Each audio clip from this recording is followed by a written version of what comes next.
ఓం గం గణపతియే నమః. శ్రోతలకు నమస్కారం. మన ఛానల్కు స్వాగతం. స్కంద చరితం 12వ భాగం. రచన శ్రీ గణపతి సచ్చిదానంద స్వామీజీ గారు. వాసుకి కథ. ఇక నాగులకు రాజైన వాసుకి ఈ క్షేత్రంలో స్వామి సన్నిధిలో ఉండటానికి గల కారణాలు చెబుతాను, విను. ఆ కారణాన్ని తెలుసుకునే ముందు సుబ్రహ్మణ్య స్వామిని వాసుకిని భజిద్దాం. శరణ్యం సర్వలోకానాం అగ్రగణ్యం దివ్యోకసాం వరణ్యం దేవసేనాయాః సుబ్రహ్మణ్యముపాస్మహే. అన్ని లోకాలకు ఆశ్రయమైనవాడు, దేవతలలో శ్రేష్ఠుడు, దేవసేనకు పొందదగినవాడు అయిన సుబ్రహ్మణ్య స్వామిని ఉపాసిస్తున్నాం.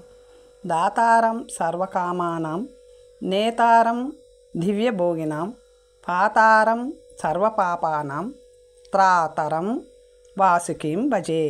అన్ని కోర్కెలను తీర్చేవాడు, సర్పజాతికి నాయకుడు, అన్ని లోకాలను రక్షించేవాడు, అందరినీ తరింపచేసేవాడు అయిన వాసుకిని భజిస్తున్నాం.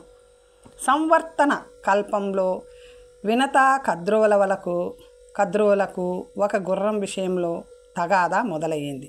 కద్రువ ఆ గుర్రం నల్లదని, వినత అది తెల్లని గుర్రమని పోట్లాడుకోసాగారు.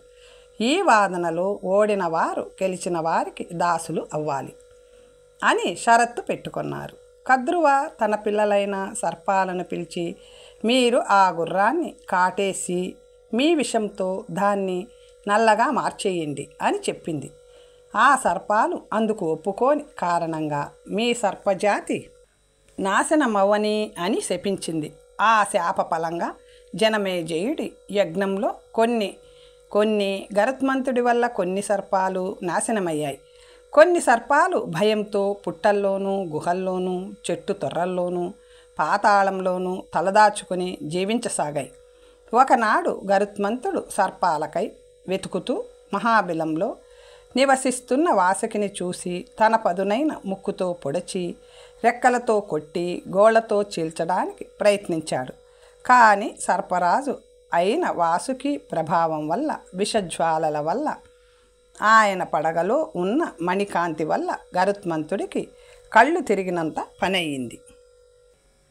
వాసుకి గరుత్మంతుడికి పోరాటం జరిగింది. వారిద్దరికీ అలా పోరాటం జరుగుతూ ఉండగా నేను అక్కడికి వెళ్ళాను.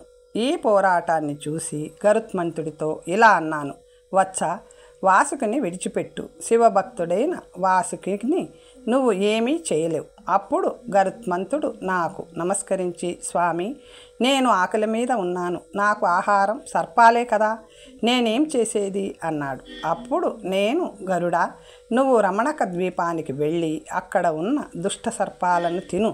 అలా తింటూ ఉండగా నీకు గొంతు కాలినట్టు అనిపించగానే ఆ తింటున్న ఆహారాన్ని వదిలేసేయి, బయలుదేరు అని చెప్పి పంపించాను. తరువాత వాసుకిని దగ్గరకు తీసుకొని స్వాంతనపరుస్తూ, వాసుకి, నువ్వు సహ్యాద్రి పర్వతాలలో ప్రసిద్ధమైన కుమారక్షేత్రానికి వెళ్ళి భక్తితో పరమశివుడిని ఆరాధించి కృతార్థుడివి కాక ఇకపై నీకు గరుత్మంతుడి భయం లేదు అని చెప్పి పంపాను. వెంటనే వాసుకి సపరివారంగా కుమారక్షేత్రాన్ని చేరి శైవ వ్రతాన్ని స్వీకరించి తపస్సు చేశాడు. వాసుకి తపస్సుకు మెచ్చి శివుడు ప్రత్యక్షమై వాత్సల్యంతో వాసుకిని దగ్గరికి తీసుకొని ఇలా అన్నాడు, ఓ వాసుకి, నువ్వు నన్ను ప్రసన్నం చేసుకోవటానికి ఇంత ఘోర తపస్సు చేయాలా? నేను ఎప్పుడూ నీ హృదయంలోనే ఉన్నాను. త్రిపుర సంహారంలో వింటి త్రాడై, సముద్ర మదనంలో రజ్జువై నువ్వు దేవతలకు చేసిన సహాయాన్ని నేను ఎన్నటికీ మరువను. ఇంత మహిమ కలిగి ఉన్నప్పటికీ లోకాలకు పాఠం నేర్పాలి అనే సంకల్పంతో నువ్వు తపస్సును ఆచరించావు. నీ తపస్సుకు ఫలంగా రాబోయే కల్పాలలో నీ మిత్రుడైన కుమారస్వామి తారక సంహారం చేసి ఈ క్షేత్రానికి వస్తాడు. అప్పుడు నువ్వు ఆ షణ్ముఖుడి అనుగ్రహంతో స్కందాంశ కలవాడివై భక్తుల పూజలను అందుకుంటావు. స్కందుడు కూడా సర్పాంశతో నీతోనే ఉండి భక్తులను అనుగ్రహిస్తాడు. ఎవరైతే మీ ఇద్దరిని కలిసి స్మరిస్తూ నమస్కరిస్తారో వారికి కోరికలు తీరుతాయి. మునులు మీ ఇద్దరిని సేవించి ముక్తిని పొందుతారు. నీకు ఎన్నటికీ గరుత్మంతుడి వల్ల భయం కలుగదు. నిరంతరము నా పాదాలనే స్మరిస్తూ ఉండు. సపరివారంగా ఈ పర్వతంలో నివసించు అని చెప్పి అంతర్ధానమయ్యాడు శివుడు. వాసుకి సతీ సమేతుడై మూల సుబ్రహ్మణ్యం అనే స్థానంలో నివసించసాగాడు. ఆ స్థలంలో నిరంతరంగా శివపూజ చేస్తూ షణ్ముఖుడికై ఎదురు చూడసాగాడు. ఇది ఇలా ఉండగా తారకుడు, శూరపద్ముడు మొదలైన రాక్షసులను సంహరించి కుమారస్వామి సహ్యాద్రి పర్వతంలో కుమారగిరికి వచ్చాడు. సహ్యాద్రిలో గోరఖాది సిద్ధులు, వశిష్ఠుడు మొదలైన మహర్షులు, అనంతుడు మొదలైన సర్పరాజులు స్వామిని అర్చించారు. అదే సమయంలో వాసుకి కూడా సపరివారంగా వచ్చి స్వామిని ఆరాధించాడు. ఆ సమయంలో అక్కడ ఉన్న మహర్షులు శివుడు వాసుకిని అనుగ్రహించిన విషయాన్ని కుమారస్వామికి విన్నవించి ఈ క్షేత్రంలోనే కొలువై ఉండి భక్తులను అనుగ్రహించమని ప్రార్థించారు. అంతటా కుమారస్వామి వాసుకిని అక్కడ ఉన్న అందరినీ ఉద్దేశించి, దేవముని జనులారా, అందరూ వినండి. సర్పరాజైన వాసుకి ఈ క్షేత్రంలో పుట్టలో సకుటుంబంగా నివసిస్తాడు. నేను దేవసేన సమేతుడినై ఒక అంశతో వాసుకి నిత్య సన్నిహితుడనై ఉంటాను. మా ఇద్దరిని కలిపి ఆరాధించిన వారు భాగ్యవంతులు అవుతారు. ధారానదితో మనోహరమైన ఈ కౌమార క్షేత్రం నాకు అత్యంత ప్రియమైనది. ఈ మార్గశిర శుద్ధ షష్ఠి, స్కంద షష్ఠి, సుబ్రహ్మణ్య షష్ఠి అనే పేర్లతో ప్రసిద్ధం అవుతుంది. ఈ తిథిలో నన్ను ఆరాధించిన వారిని నేను విశేషంగా అనుగ్రహిస్తాను అని శాసించాడు. అదితి ఆనాటి నుండి స్కందుడు సర్పాంశతోనూ వాసుకి స్కందాంశతోనూ ఈ క్షేత్రంలో కొలువు తీరారు.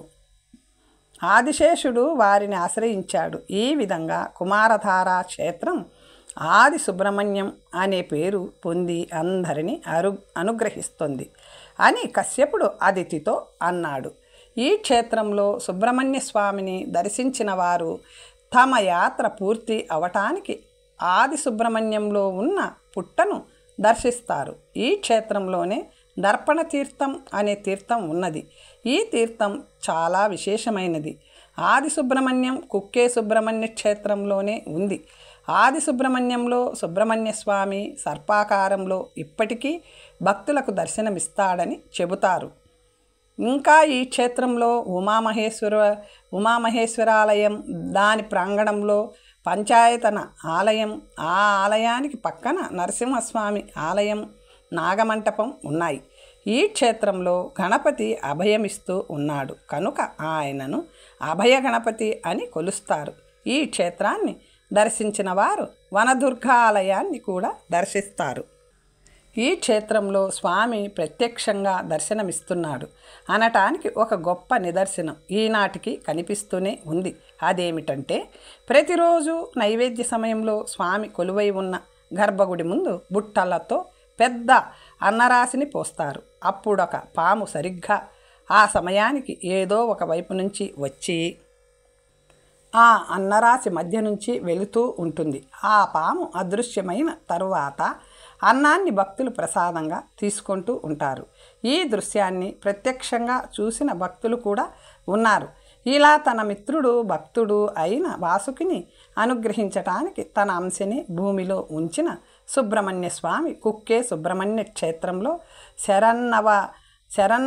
శరణన్న వారినందరినీ రక్షిస్తూ విలసిల్లుతున్నాడు. ఆయనను దర్శించి తరిద్దాం. గుహలకు ఆభరణం లాంటివాడా, రహస్యంగా ఉన్న పాదాలు కలవాడా, ఘాటీ క్షేత్రంలో నివసిస్తున్నవాడా, ఓ నిత్య తరుణ రక్షించు. నరసింహస్వామి ఉపాసన కలవాడా, గరుత్మంతుని గర్వాన్ని తుంచినవాడా, నీకు ఎల్లప్పుడూ అన్ని వైపుల నుండి నమస్కారం. ఈ లోకంలో నీకు సమానమైన వాడు లేడు. ఓ సర్పదేహాన్ని ధరించిన దేవా, నీకు నమస్కారం. పుట్టలో ఉండేవాడా, భూలోకంలో బాసిల్లుతున్నవాడా, మర్మంతో కూడిన నవ్వు కలవాడా, స్వర్గానికి భూషణమైన వాడా, ఓ సర్పరాజా సుబ్రహ్మణ్య, దర్పాన్ని నాశనం చేసేవాడా, ఓ సచ్చిదానంద స్వరూపుడా రక్షించు. సుబ్రహ్మణ్య స్వామి క్షేత్రాలలో మధ్య సుబ్రహ్మణ్యం అనే కీర్తి ఘాటి సుబ్రహ్మణ్య క్షేత్రానికి ఉంది. సుబ్రహ్మణ్యుడికి సర్పాలకు కల సంబంధాన్ని నాగుల చవితి, నాగపంచమి, స్కంద షష్ఠి, సుబ్రహ్మణ్య షష్ఠి లేదా సుబ్బరాయ షష్ఠి మొదలైన పర్వదినాలలో పుట్టను, పామును సుబ్రహ్మణ్య స్వరూపంగా అర్చించటానికి గల కారణాలను ఈ క్షేత్రం తెలుపుతుంది. చాలామందికి పాములకు సుబ్రహ్మణ్య స్వామికి గల సంబంధం ఏమిటి అని, యోగానికి సుబ్రహ్మణ్య స్వామికి గల సంబంధం ఏమిటి అని, కుమారస్వామిని ఆరాధిస్తే సంతానం కలగటానికి కారణమేమిటని ఇలా అనేక సందేహాలు ఉంటాయి. ఈ ఘాటి సుబ్రహ్మణ్య క్షేత్ర చరిత్ర ఆ సందేహాలన్నిటినీ పరిహరిస్తుంది. దండకారణ్యానికి దక్షిణ భాగంలో చివరన ఈ క్షేత్రం ఉన్నది. ఇప్పుడు దొడ్డబల్లాపురంకు సమీపంలో ఉన్నది. పూర్వము ఈ క్షేత్ర పరిసర ప్రాంతాలలో ఘటికాసురుడు అనే రాక్షసుడు ఋషులను, ప్రజలను పీడిస్తూ ఉండేవాడు. వీడి పీడలు తట్టుకోలేక ఋషులు సుబ్రహ్మణ్య స్వామిని ఆరాధించారు. ప్రసన్నుడైన సుబ్రహ్మణ్య స్వామి ఆ రాక్షసుని సంహరించాడు. ఈ క్షేత్రం కూడా ఒకప్పుడు ఘటికాసురుడి రాజ్యంలోనే ఉండేది కనుక ఈ ప్రాంతానికి ఘాటి అనే పేరు వచ్చింది. కొందరు పండితులు ఈ క్షేత్రాన్ని అగస్త్య క్షేత్రమని, అందువల్ల దీనికి ఘాటి క్షేత్రమని పేరు వచ్చిందని, కాలక్రమంలో ఘటమే ఘాటీగా మారిందని చెబుతారు. ఘటమంటే కుండ. అగస్త్యుడు కుంభసంభవుడు. ఈ క్షేత్రంలో స్వామి సర్పరూపంలో పూజలను అందుకుంటూ ఉన్నాడు. కుమారస్వామి సర్పాకారంలో కొలువుతీరి ఉండటానికి అనేక కారణాలు ఉన్నాయని చెబుతారు. మొదటి కారణం, బ్రహ్మను ప్రణవార్థం చెప్పలేదని బంధించిన కుమారస్వామి వక్రబుద్ధితో నేను బ్రహ్మను అవమానపరిచాను. దీనివల్ల లోకాలకు మంచి జరిగినప్పటికీ బ్రహ్మకు అవమానమయ్యింది కనుక నేను వక్రగతి అయిన సర్పంగా మారి తపస్సు చేస్తాను. ఆ తపస్సుతో బ్రహ్మను అవమానపరచటం వల్ల కలిగిన పాపాన్ని పోగొట్టుకుంటాను అని తనను తానే శపించుకొని సుబ్రహ్మణ్య స్వామి సర్పాకారాన్ని తీసుకొని ఘాటీ క్షేత్రంలో తపస్సు ప్రారంభించాడు. రెండవ కారణం, తారకాసురుడిని సంహరించిన కుమారస్వామికి బ్రహ్మహత్య చేశానని దుఃఖం కలిగి ఆ దుఃఖం నుండి బయటపడాలనే కారణంతోనూ బ్రహ్మహత్య పాతకాన్ని పోగొట్టుకోవాలనే నెపంతోనూ భూలోకాన్ని ఉద్ధరించడానికై సర్పాకారాన్ని స్వీకరించి తన పూర్ణాంశను వాసుకిలో ఉంచి కుమారస్వామి ఘాటీ క్షేత్రంలో తపస్సు ఆచరించాడు. మూడవ కారణం, చిన్నతనంలో పండు ఇవ్వలేదని తల్లిదండ్రులపై అలిగిన కుమారస్వామి కొండలన్నీ తిరిగాడు. పార్వతీ పరమేశ్వరులు కుమారస్వామి వెంటపడ్డారు. వారి నుండి తప్పించుకోవాలని కుమారస్వామి సర్పాకారాన్ని స్వీకరించి గుహలలో నివసించసాగాడు. గుహలలో ఉండటం వల్ల అప్పటి నుండి ఆయనకు గుహుడనే పేరు వచ్చింది. గుహలలో దాక్కున్నప్పటికీ తల్లిదండ్రులు వదలకపోవటంతో స్వామి పుట్టల్లో నివసించాడు. అలా తల్లిదండ్రుల్ని తప్పించుకుంటూ ఘాటీ సుబ్రహ్మణ్య క్షేత్రానికి వచ్చాడు. నాలుగవ కారణం, కుమారస్వామి ప్రభావానికి ఆశ్చర్యచకితులైన దేవతలు ఒక క్షణం కూడా ఆయనను విడిచి పెట్టకుండా ఆయన వెంటే ఉండసాగారు. ఇలా దేవతలు తమ కర్తవ్యాన్ని మరచి తన వెంట తిరగటం కుమారస్వామికి నచ్చలేదు. దేవతలను మీ పనులకు మీరు వెళ్ళండి అని ఆజ్ఞాపించాడు. అయినా వారు ఆయన మాట వినలేదు. అందువల్ల కుమారస్వామి సర్పాకారాన్ని తీసుకొని వారికి కనిపించకుండా భూలోకంలో సంచరించసాగాడు. స్వామి కనిపించకపోవటంతో ఆయనను ప్రసన్నుడిని చేయడానికై దేవతలు తమ కర్తవ్యాలను నిర్వహించారు. ఐదవ కారణం, ఒకసారి సనకాది మహర్షులు శివ దర్శనానికై కైలాసానికి వచ్చారు. ఆ సమయంలో శివుడు కైలాసంలో లేడు. పార్వతీదేవి, కుమారస్వామి మాత్రమే ఉన్నారు. ఋషులు పార్వతీదేవిని దర్శించుకుంటూ ఉండగా దేవతాశ్రీలు అక్కడికి వచ్చారు. కుమారస్వామికి ఋషులు, దేవతాశ్రీలు వింతగా కనిపించారు. ఋషులకు జటలు ఉన్నాయి, దేవతాశ్రీలకు జడలు ఉన్నాయి.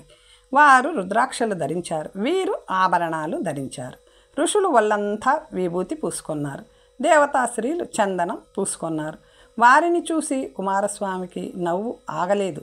గట్టిగా నవ్వాడు. పార్వతీదేవి, ఎందుకు నవ్వుతున్నావు నాయనా అని అడిగింది. అందుకు ఆయన, అమ్మ, వీరిద్దరూ వింతగా కనిపిస్తున్నారు కదూ అన్నాడు.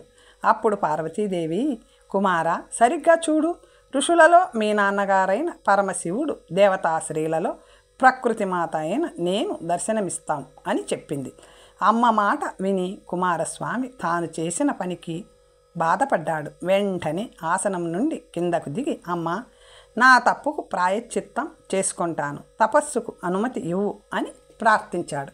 అందుకు ఆ తల్లి, నాయన, బాల్య చాపల్యం వల్ల నీకు నవ్వు వచ్చింది. నువ్వు చేసింది పెద్ద తప్పేమీ కాదు, పర్వాలేదులే అంది. అయినా సుబ్రహ్మణ్య స్వామి మనస్సు ఆగక సర్పాకారాన్ని స్వీకరించి తపస్సుకై బయలుదేరి ఘాటీ క్షేత్రంలో తపస్సు చేశాడు. మోపీదేవి సుబ్రహ్మణ్య చరిత్రలో కూడా ఈ చివరి కారణమే కనిపిస్తుంది. 6వ కారణం సుబ్రహ్మణ్య స్వామి సర్పాకారాన్ని స్వీకరించటానికి.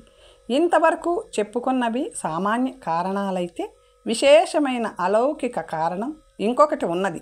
అదేమిటంటే, స్వామి షణ్ముఖాలు షట్చక్రాలకు సంకేతాలు. శివుడు స్థానువు అంటే వెన్నెముక, పార్వతీదేవి సుషుమ్నాడి, షణ్ముఖుడు ఆ సుషుమ్నాలో పయనించే సూక్ష్మ జ్యోతి లేదా ప్రాణశక్తి లేదా కుండలిని శక్తి. స్థాణుమూర్తిని ప్రకృతిమాత అల్లుకోగా ఉదయించిన తేజస్సే విశాఖుడు. ఆయనే సుబ్రహ్మణ్య స్వామి. తన ఈ సూక్ష్మమైన యోగశక్తిని లోకాలకు చూపించటం కోసం సుబ్రహ్మణ్య స్వామి ప్రాణశక్తికి, కుండలిని శక్తికి సంకేతమైన సర్పరూపాన్ని తీసుకున్నాడు. ఈ కారణాలన్నీ కలిపి ఘాటీ సుబ్రహ్మణ్య క్షేత్రమే కాక ఇంకా అనేక క్షేత్రాలు తయారు అయ్యాయి. క్షేత్ర చరిత్ర. ఇక స్థల పురాణానికి వస్తే, సర్పరూపాన్ని స్వీకరించి ఘాటీ క్షేత్రంలో తపస్సు చేస్తున్న కుమారస్వామి తన శక్తులన్నింటినీ తనలోనే కలిపేసుకున్నాడు. చివరకు తన పూర్ణ శివాంశను కూడా తనలోనే ఐక్యం చేసుకున్నాడు. అందువల్ల చూసేవారి కంటికి ఇప్పుడు కుమారస్వామి ఒక సామాన్యమైన పాము. ఆయనకు ఎటువంటి విశేష శక్తులు లేవు. ఇలా సామాన్య సర్పరూపాన్ని ధరించిన స్వామి మనస్సులోనే తపస్సు చేయసాగాడు. ఇలా ఉండగా ఒకసారి గరుత్మంతుడు ఆహారానికి వెతుకుతూ ఘాటీ క్షేత్రానికి వచ్చి అక్కడ ఈ పామును చూశాడు. కుమారస్వామి తన శక్తిని ప్రకటించకపోవటం వల్ల గరుత్మంతుడు ఆ పామును షణ్ముఖుడు అని గుర్తించలేకపోయాడు. బాగా ఆకలిగా ఉండటం వల్ల వేగంగా తన కాళ్లతో చుట్టుకొని పడుకొన్న పాము పైకి దిగి పదునైన తన ముక్కుతో పొడవటం ప్రారంభించాడు. తపోవృత్తిలో ఉన్న సుబ్రహ్మణ్య స్వామి ఏమీ చలించలేదు. పైగా మనసులో జపాన్ని ఇంకా పెంచాడు. ఇటు గరుత్మంతుడి ముక్కు దెబ్బలు ఎక్కువయ్యాయి. ఆయన కొడుతున్నాడు, రక్కుతున్నాడు, పీకుతున్నాడు, చీలుస్తున్నాడు, మాంసం తింటున్నాడు, రక్తం పీలుస్తున్నాడు. అయినా పాము కదలటం లేదు, బెదరటమూ లేదు. సామాన్యంగా తనను చూస్తేనే నాగజాతి అంతా వణికిపోతుందే, ఇంత బాధ పెడుతున్నా ఈ పాము కదలటం లేదేమా అని గరుత్మంతుడికి ఆశ్చర్యం కలిగి అసలు ఇది చచ్చిందా బతికిందా అని పరిశీలించాడు.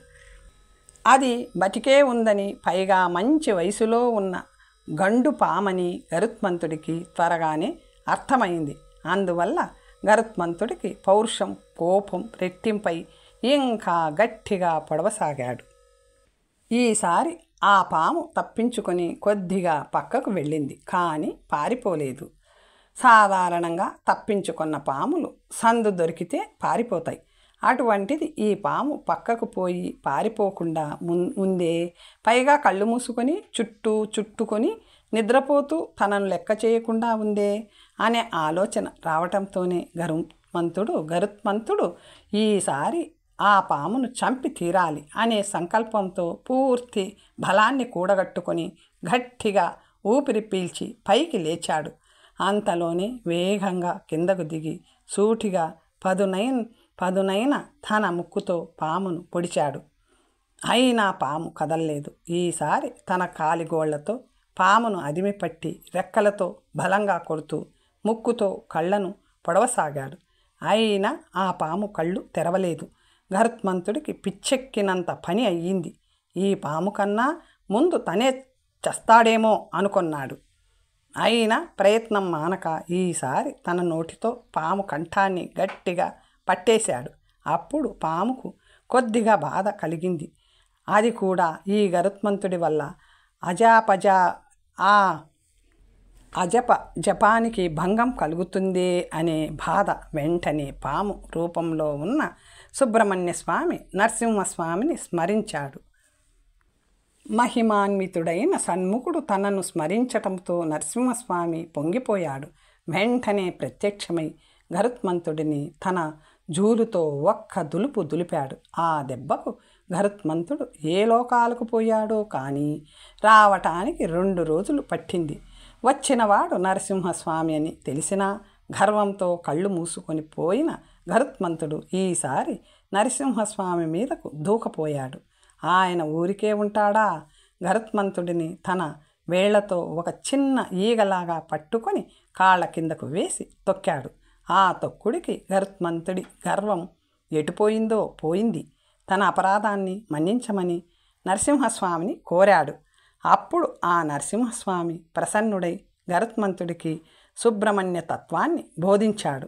తరువాత కొన్ని సంవత్సరాలు కుమారస్వామి సర్పరూపంలో అక్కడే తపస్సు చేసి తన అంశను ఒక శిలలో ఉంచాడు. నరసింహస్వామి సుబ్రహ్మణ్య స్వామిపై గల ప్రీతితో తాను కూడా ఆ శిలకు వెనుక భాగంలో స్థిరపడ్డాడు. ఈనాటికి ఘాటి సుబ్రహ్మణ్య క్షేత్రంలో నరసింహస్వామిని, సర్పాంశగల సుబ్రహ్మణ్య స్వామిని దర్శించి భక్తులు తరిస్తున్నారు. కొందరు పండితులు ఘాటి సుబ్రహ్మణ్య క్షేత్ర మహత్యాన్ని చెబుతూ కుమారుడే నరసింహ స్వరూపాన్ని స్వీకరించాడని, ఆ కారణంగా సుబ్రహ్మణ్య స్వామి నామాలలో నరసింహ అవతారాయ నమః అనే నామం ఉన్నదని చెబుతారు. ఇంతవరకు మధ్య సుబ్రహ్మణ్యాన్ని గురించి చెప్పుకున్నాం.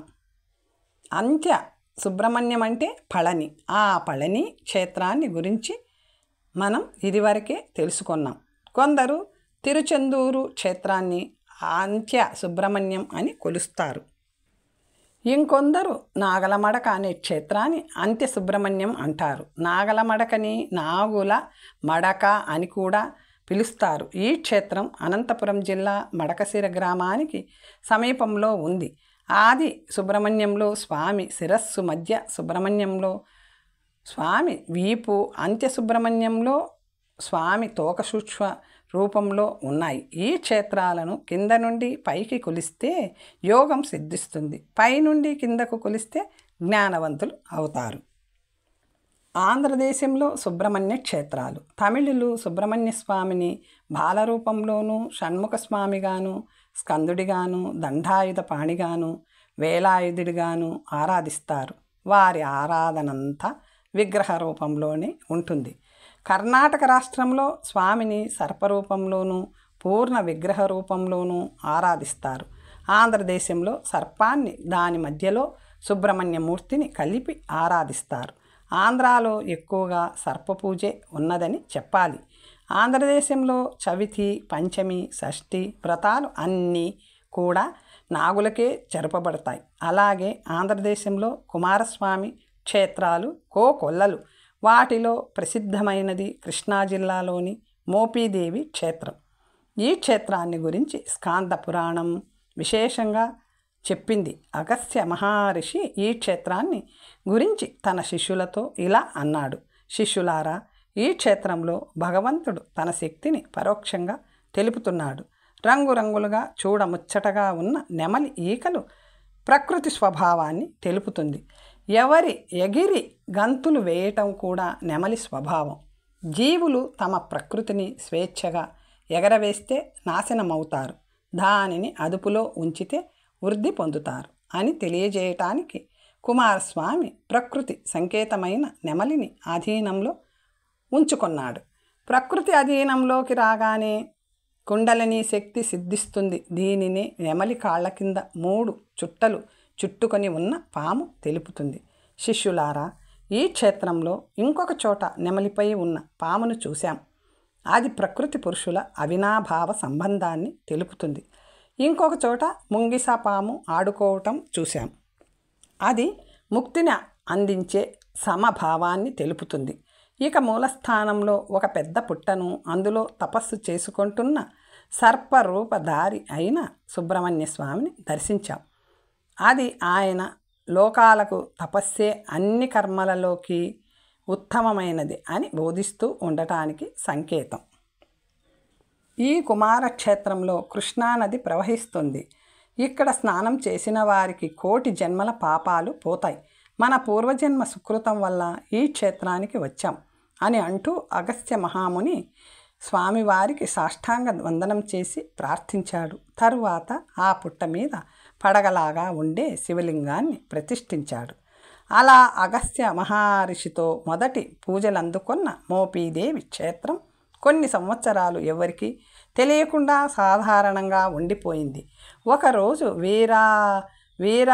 వీరారపు పర్వతాలు అనే కుమ్మరివాడికి కుమారస్వామి కలలో కనిపించి పుట్టలో పడి ఉన్న లింగాన్ని తీసి ప్రతిష్ఠించమని చెప్పాడు. అప్పుడు పర్వతాలు ఊరి పెద్దలకు తన స్వప్నాన్ని చెప్పి పుట్ట నుండి శివలింగాన్ని బయటకు తీయించి అక్కడే పునఃప్రతిష్ఠ చేయించాడు. ఆ సమయంలో పర్వతాలు మట్టితో గుర్రం, నంది, గరుత్మంతుడు, కోడి, మహర్షులు మొదలైన విగ్రహాలు చేసి ఆలయంలో ఉంచాడు.